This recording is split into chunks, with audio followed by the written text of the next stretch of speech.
Perspective in Black, a space curated specifically for Black people discussing the issues of our time from an anti-oppression left perspective, while never shying away from or leaving out the question of race. I'm Jawanza James Williams, and I use he/him pronouns. I started the show because there are few spaces where I can access informed, sensitive, and complex analysis of public issues from a particularly Black perspective that is intersectional and grounded in movement building. I firmly believe we need to build the ranks of Black people that are anti capitalist, but rooted in a critique of capitalism and the racism needed to create and maintain it.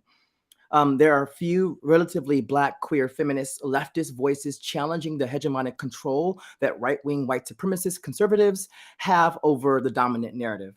There is a concerted effort to confuse Black people in the US on socialism, on leftism, and the incredible threat of a false association with conservatism.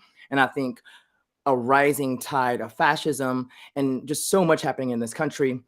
And this will be the first episode of A Leftist Perspective in Black of 2022. And honestly, I've been inspired to revive this effort to have conversations about the critical issues that are affecting people today, not just in New York City, in New York State, but across the country and really across the world, because we also have to have an internationalist perspective. But today in particular, I think in New York City, in New York State, we've had some really violent things happen most recently. Last week, a woman named Michelle Go was pushed and killed in the subway by a person experiencing mental health care complexities in the subway, and which was really shocking and really violent, prompting many officials to call for an increase of, and public, to call for an increase of police into that space. And of course, so much work has happened around mental health care advocacy that folks have made a concerted effort to get those in power to really understand how we cannot continue to respond with police to every single thing that happens in this city when it comes to safety. Because one thing that's often left out of that conversation about Michelle Go, and I, of course, want to send my condolences to her family and to those who are incredibly triggered by this crisis, this tragic situation, that there were two police officers on the same platform where Michelle Go was pushed, and that did not create safety.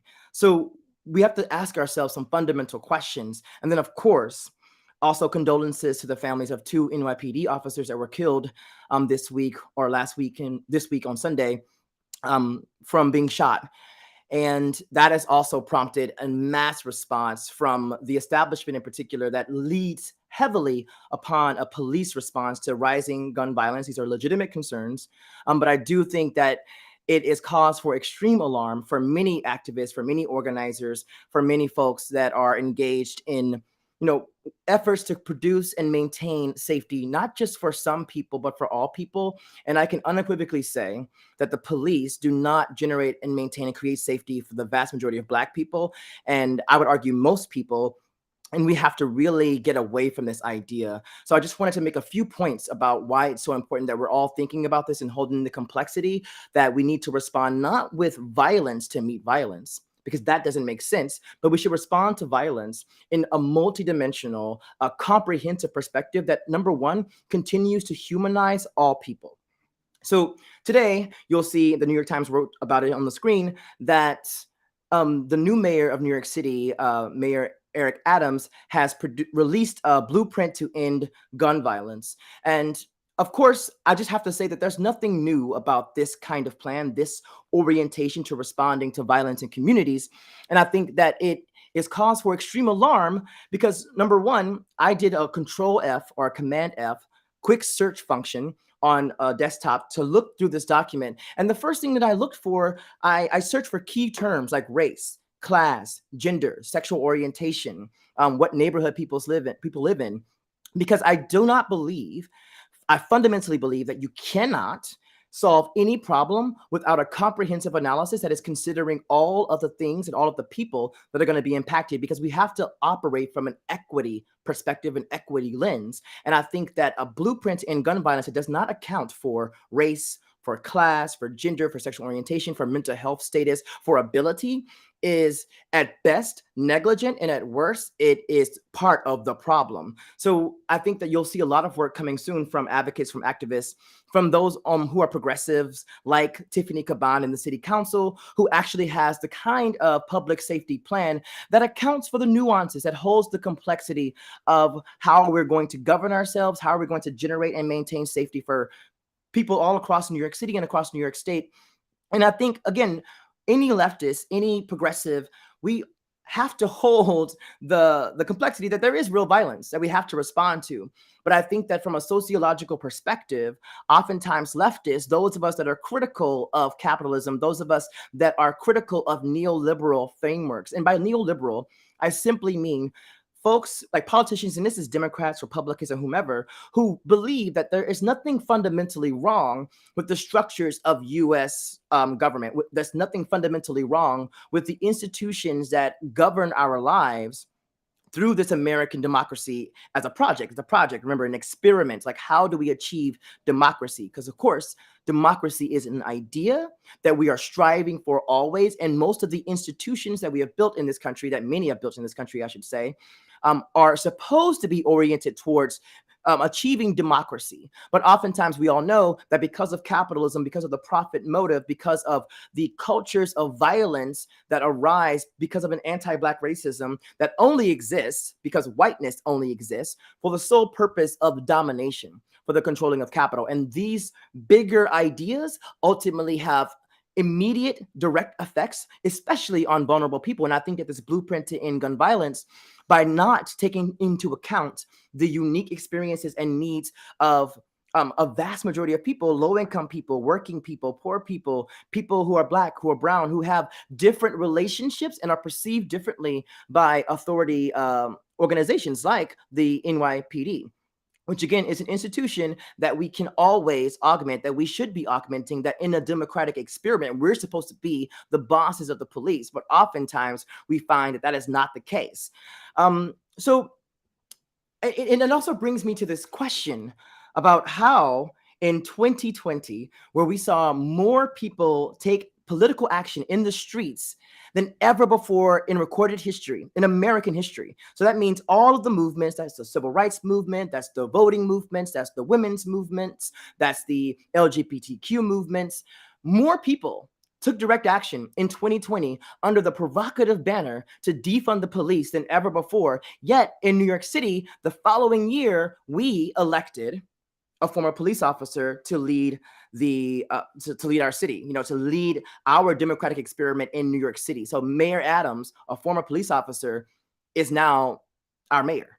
And I think that it's a fundamental reminder that it's not just that people don't understand what they're calling for, or that people don't want to defund the police, because clearly people do want to defund the police. And by that, I mean specifically to reduce the power and the scope and the influence of policing in the city of New York, and invest that money into the places, into the institutions, into the practices, the organizations like that actually fundamentally make a difference in people's lives, that actually help us create and maintain legitimate safety for all communities, not communities that the police oftentimes are not engaging directly. So what it tells me, though, is that there is this neoliberal, I would argue this right-wing pushback to progressivism. And in New York City, we felt the impacts of that. Now, of course, we were able to elect many socialists and progressives, leftists into the city council. So I think we have a lot of hope still. But at the end of the day, we have some vehement challenges to deal with, not just the real violence in communities, but also the structural violence that oftentimes will be doubled down on, like expanding police powers and expanding what our expectations are of them.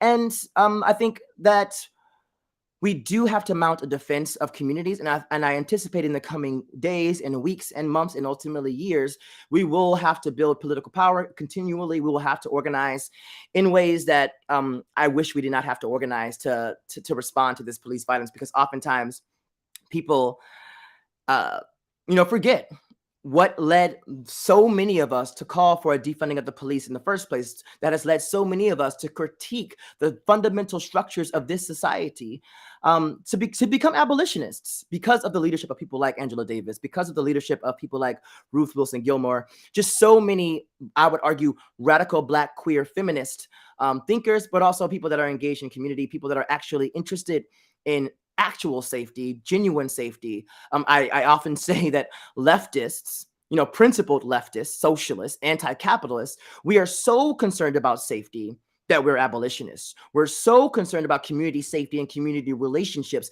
that we're engaged with communities, that we're having these conversations, that we're doing that political education, that we're running those issue-based campaigns that, one, have an immediate and direct impact on people's lives.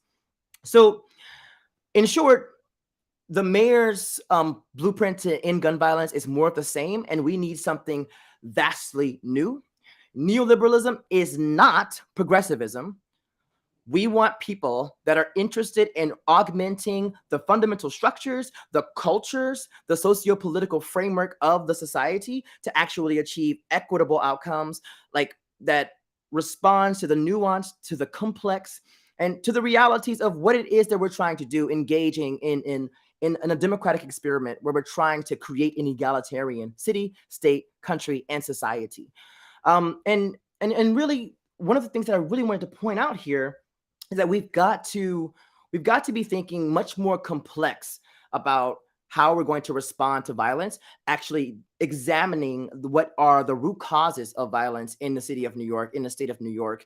And I think that we're going to need leadership. We're going to need a governor, Governor Kathy Hochul, or whomever becomes governor after this next race. And we're going to need the mayor of New York City, that's Mayor Adams, to hold the complexities across the board all the time, regardless of the political implications, when we're talking about how are we going to govern New Yorkers, how are we going to govern New York, how are we going to engage with each other.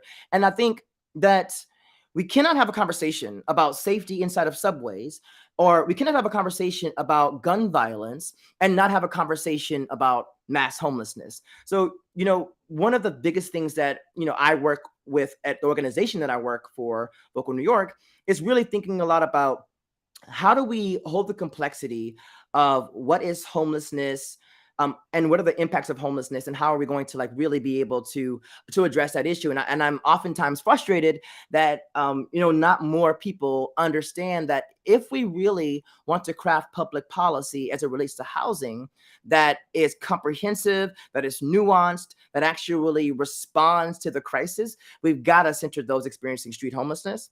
We've got to center people that are living inside of shelters. We've got to do far more to hold that complexity. We've got to do far more to make sure that people experiencing homelessness are not left out of critical conversations. Like it doesn't make sense to me that we can have a conversation about, today about gun violence, and we're not talking about the fact that tonight, according to the Coalition for the Homeless, and they source this information from the city of New York, that there's going to be 48,723 people sleeping in shelters tonight in New York City. 48,723 people sleeping in shelters tonight in the city of New York. Yet I'm not hearing from the mayor or from the governor, frankly, where is the plan to not just build housing over time, not just to slowly stockpile affordable housing units, even though that framing of affordable housing is sometimes, we have to look at it, with more scrutiny.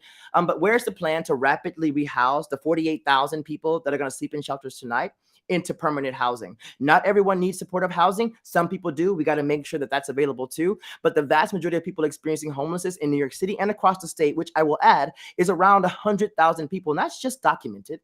But the critical thing is we've got to rapidly rehouse those folks. And where's the plan for that? If we're genuinely interested in generating and maintaining safety across the board, there is no way that we cannot have a conversation about how are we going to get people out of shelters, not in 3 years, not in 5 years, but in 3 months, in 5 weeks.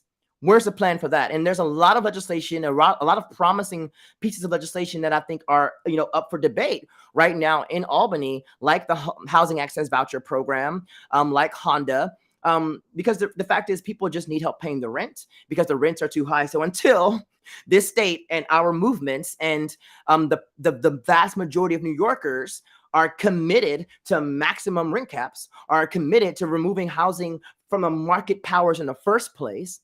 We've got to do something to respond to the needs of people now, for people that are in crisis, people that are in shelters. And that means making sure that they have access to the kinds of services that are going to help them either get into housing immediately or to stay in their housing, like the good cause eviction legislation that people in the Housing Justice for All campaign are fighting for right now in New York State.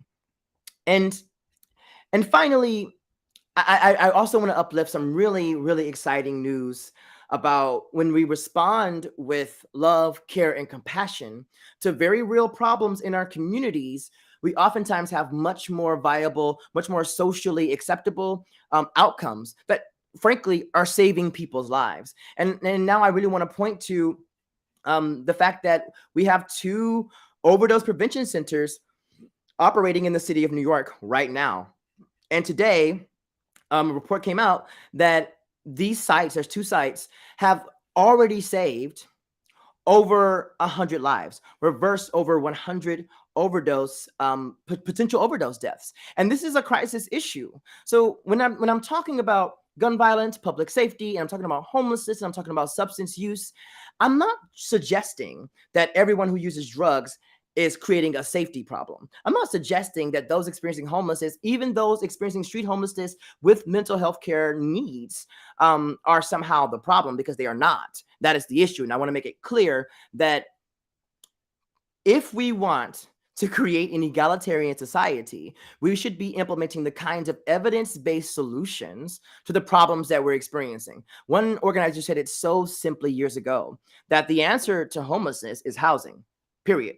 So let's get people into housing, into secure, dignified housing, and let's keep them there. And let's create the kinds of policies that are going to help make that a reality. And I guarantee you that's going to have an effect on, the conditions of safety in communities. If people are using drugs and overdosing, the answer isn't to criminalize the drugs or to criminalize the behavior. The answer is to meet people where they are and what they need to build out a loving, caring, and compassionate infrastructure rooted in science and evidence-based, and I would argue harm reduction-based perspectives, and do that. And we're seeing the benefits of that right now in the city of New York with overdose prevention centers. And I'm very honored that work is happening right now. And there's so much more work to do. We need to do that on the state level and make overdose prevention centers totally legal in the state of New York, and not just in New York City, because people need this support and help elsewhere in the state.